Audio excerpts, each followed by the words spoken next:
Shalom, selamat pagi saudara dikasih dalam Tuhan. Hari ini kembali lagi kita akan merenungkan firman Tuhan sebelum kita memulai segala sesuatunya. Kenapa? Karena kita percaya hidup kita di luar Tuhan kita nggak bisa buat apa-apa. Tuhanlah yang menolong kita melakukan segala sesuatunya. Tuhanlah yang memampukan kita untuk mengerjakan apa yang bisa kita kerjakan. Dan Tuhanlah yang menyertai kita tatkala kita mengalami badai, tatkala kita mengalami pergumulan, tatkala kita menghadapi segala situasi. Karena itu carilah Tuhan terlebih dahulu. Maka Tuhan akan mengaruniakan kekuatan buat kita menjalani sepanjang hari. Karena kita nggak pernah tahu apa yang akan kita hadapi di hari ini. Tapi selama kita cari Tuhan serta kerajaan serta kebenaran terlebih dahulu, maka segala yang baik itu akan ditambah-tambahkan dalam kehidupan kita. Saudara yang dikasih dalam Tuhan, saya juga mengajak setiap umat Tuhan untuk menjadi berkat. Karena melalui program ini saya percaya kita diberkati, kita dikuatkan, kita diteguhkan, dan kita juga rindu orang lain menikmati berkat yang sama melalui program ini. Karena itu bagikan renungan singkat ini di akun-akun media sosial kita, saudara dikasih dalam Tuhan, agar banyak umat Tuhan dikuatkan, diteguhkan, dan mengalami perjumpaan dengan Tuhan. Kita berdoa, kita akan kembali merenungkan firman Tuhan. Bapa, kami bersyukur buat hari yang baru. Kami bersyukur buat kasih setia Tuhan. Kami bersyukur buat kekuatan, buat sukacita, buat damai sejahtera yang Tuhan sudah sediakan dalam hidup kami. Kami sadar di luar Tuhan kami tidak bisa buat apa-apa. Tuhanlah yang melengkapi kehidupan kami. Tuhanlah yang menyempurnakan setiap jalan-jalan hidup kami. Dan Tuhan yang membawa kami masuk dalam seluruh rancangan Tuhan yang ajaib. Karena itu ya Bapa yang baik, kami rindu mendengarkan firman-Mu. Roh Kudus urapi kami dengan roh hikmat dan wahyu, sehingga kami mengerti akan kebenaran. Dan biarlah kebenaran itu yang memerdekakan hidup kami. Di dalam nama Yesus kami berdoa. Haleluya. Amin, amin. Saudara dikasih dalam Tuhan, di dalam Keluaran pasalnya yang pertama ayat 16 dan ayat 17. Alkitab mengatakan seperti ini tentang bidan-bidan yang kita kenal sebagai Sifra dan Pua. Jadi orang-orang Israel pada saat Yusuf meninggal, saudara dikasih dalam Tuhan, maka orang-orang Mesir, ya kan, Firaun mencegah, mencari cara agar orang-orang Israel yang ada di Mesir tidak bertumbuh pesat, ya kan, karena mereka semakin hari semakin banyak. Dan Firaun memiliki ketakutan, orang-orang Mesir memiliki ketakutan, jangan sampai mereka lebih banyak dari kita, hingga akhirnya mereka menindas kita di negeri sendiri. Itu sebabnya Firaun memberikan perintah kepada dua bidan ini, saudara dikasih dalam Tuhan, yang Alkitab catat sebagai Sifra dan Pua. Apa yang dikatakan Firaun? Apabila, ayat 16 dari Keluaran pasal yang pertama, apabila kamu menolong perempuan Ibrani pada waktu bersalin, lihat, kamu harus memperhatikan waktu anak itu lahir. Jika anak laki-laki, kamu, apa dibilang? Harus membunuhnya. Kenapa? Karena takutnya banyak, saudaraku, ya kan, nanti kalau orang Ibrani, orang-orang Israel jadi lebih banyak dari mereka, mereka takut. Tetapi jika anak perempuan, kata Firaun bilang apa? Bolehlah dia hidup. Tapi ayat 17, saudara, perhatikan ayat 17. Tetapi bidan-bidan itu takut akan Allah dan tidak melakukan seperti yang dikatakan Raja Mesir kepada mereka dan membiarkan bayi-bayi itu tetap hidup. Saudara, dalam renungan firman Tuhan hari ini, kita bersyukur Tuhan tuh gerakan hati Sifra dan Pua. Dan saya percaya juga Tuhan bisa pakai orang-orang yang mungkin tidak mengenal Tuhan untuk membela anak-anak Tuhan. Saya ulangi sekali lagi, dia Tuhan. Tuhan bisa pakai bahkan orang-orang yang tidak mengenal dia, tidak mengenal Tuhan, untuk membela perkara anak-anak Tuhan. Nah, ini sebabnya saya bilang, jangan sampai kita mengandalkan kekuatan kita sendiri. Makanya firman Tuhan jelas bilang, terkutuklah orang yang mengandalkan manusia, terkutuklah orang yang mengandalkan kekuatannya sendiri. Kenapa? Karena betul manusia bisa dipakai Tuhan. Bahkan orang jahat sekalipun, orang yang tidak kenal Tuhan sekalipun bisa dipakai Tuhan. Karena itu jangan manusianya kita andalin. Sama-sama bilang sama saya, jangan manusianya. Kenapa? Karena seringkali pikiran kita hanya membatasi kuasa Tuhan. Akhirnya kita bilang begini, oh mungkin Tuhan pakai A, mungkin Tuhan pakai si B, mungkin Tuhan pakai si C. Padahal cara Tuhan berbeda. Tuhan pakai Sifra dan Pua Untuk apa? Untuk membiarkan orang-orang Israel bertumbuh. Untuk membiarkan bayi-bayi itu tetap hidup. Nah saudara yang dikasih dalam Tuhan, hari ini kita mengerti bahwa kalau Tuhan pakai orang jahat, Tuhan bisa pakai orang yang bahkan tidak mengenal Tuhan untuk membela kehidupan saudara dan saya.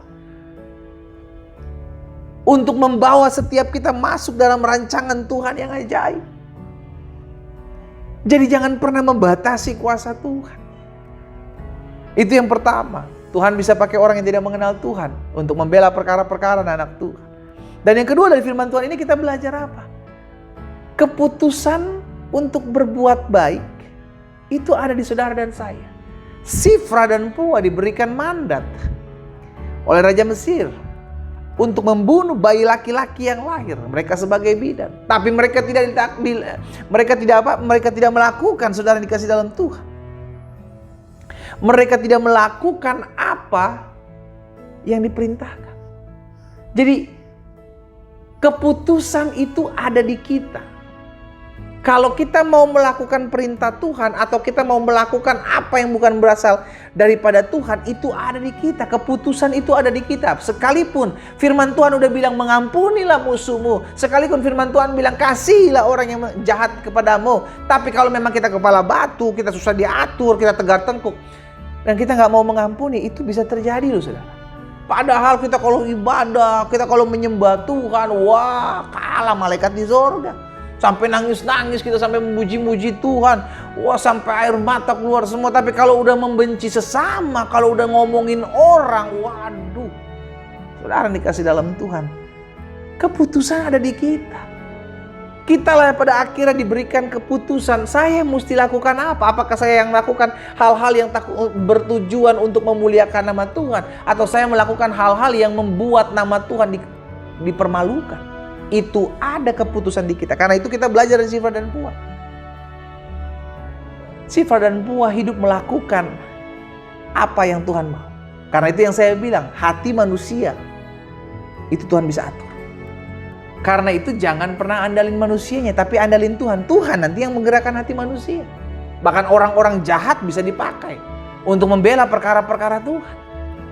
Oh, sudah dikasih dalam Tuhan, kalau Tuhan udah berkarya, kalau Tuhan udah bertindak, maka tidak ada satupun yang bisa mencegahnya. Karena itu hari ini saudara dikasih dalam Tuhan, kita belajar dua hal. Yang pertama, jangan pernah membatasi kuasa Tuhan. Tuhan bisa pakai siapapun, apapun, dengan keadaan bagaimanapun, untuk membela perkara anak-anak Tuhan. Karena itu tetaplah andalkan Tuhan, dan kau akan lihat pertolongan datang daripada Tuhan. Jangan andalkan manusia, jangan pernah andalkan manusia, tapi tetap andalkan Tuhan. Dan yang kedua, kita belajar dari firman Tuhan ini dari Sifra dan Pua secara khusus. Dia diberikan perintah oleh Raja Mesir pada saat itu untuk membunuh setiap bayi-bayi laki-laki yang baru lahir, tapi dia tidak melakukan hal itu karena keputusan ada di kita. Sekarang saya jadi pertanyaan buat setiap kita, keputusan apa yang harus kita buat? Keputusan apa yang mau kita lakukan? Apakah kita tetap mau mengikuti apa yang Tuhan perintahkan? Apakah kita tetap mau mengikuti firman Tuhan untuk mengasihi, mengampuni orang yang bersalah kepada kita? Atau kita tetap mempertahankan ego kita dengan membenci sesama kita? Keputusan ada di kita. Kita mau melakukan firman Tuhan yang sudah kita dengar, atau kita menolak firman Tuhan yang sudah kita dengar? Keputusan ada di kita. Pada akhirnya kita belajar bahwa hidup ini adalah sebuah pilihan. Dan pilihan itulah yang akan menentukan kita seperti apa kita ke depannya. Seperti apa kita ke depannya. Keputusan yang kita ambil itu yang akan menentukan seperti apa kita. Amin saudara. Karena itu hari ini kita diingatkan, ayo buat keputusan yang baik, buat keputusan yang memuliakan Tuhan. Ambil sebuah tindakan. Kalau engkau tahu itu adalah tindakan yang memuliakan nama Tuhan, lakukan. Dan jika engkau tahu juga itu adalah tindakan yang mengecewakan Tuhan, yang membuat Tuhan marah dalam hidupmu, jangan lakukan. Karena setiap hal yang kita buat ada buahnya. Setiap hal yang kita lakukan ada buahnya. Mari kita berdoa. Kita datang kepada Tuhan. Bapa, dalam nama Yesus, hari ini kami diingatkan firman-Mu bahwa kami punya Tuhan yang tidak terbatas. Tuhan bisa pakai siapapun, apapun, bagaimanapun keadaannya untuk mendatangkan kasih, kuasa, dan kemuliaan bagi anak-anak Tuhan. Itu sebabnya Tuhan kami berdoa, biarlah hari ini kami belajar juga dari Shifra dan Pua yang mengambil sebuah keputusan untuk hidup melakukan apa yang Tuhan mau. Kami berdoa di dalam nama Yesus, biar hari-hari hidup kami adalah hari-hari yang dipenuhi dengan keputusan yang baik, keputusan yang benar di hadapan Tuhan dan memuliakan nama Tuhan. Terima kasih Tuhan Yesus. Hamba-Mu berdoa, mengucapkan berkat buat setiap umat Tuhan dimanapun mereka berada. Biar mulai hari ini, bahkan di hari-hari ke depan, kami menjadi pribadi-pribadi yang selalu bergantung penuh kepada Tuhan, mengandalkan Tuhan, dan kami menjadi pribadi-pribadi yang selalu mengambil keputusan untuk melakukan apa yang benar di hadapan Tuhan. Hamba berdoa menyerahkan setiap mereka ke dalam tangan-Mu ya Tuhan. Di dalam nama Yesus kami berdoa. Haleluya. Amin, amin. Kita nikmati kopi kita, saudara. Haleluya. Tuhan bisa pakai apapun, siapapun untuk membela perkara anak-anak Tuhan. Karena tetap andalkan Tuhan. Karena pertolongan kita datangnya daripada Tuhan. Tuhan Yesus memberkati kita.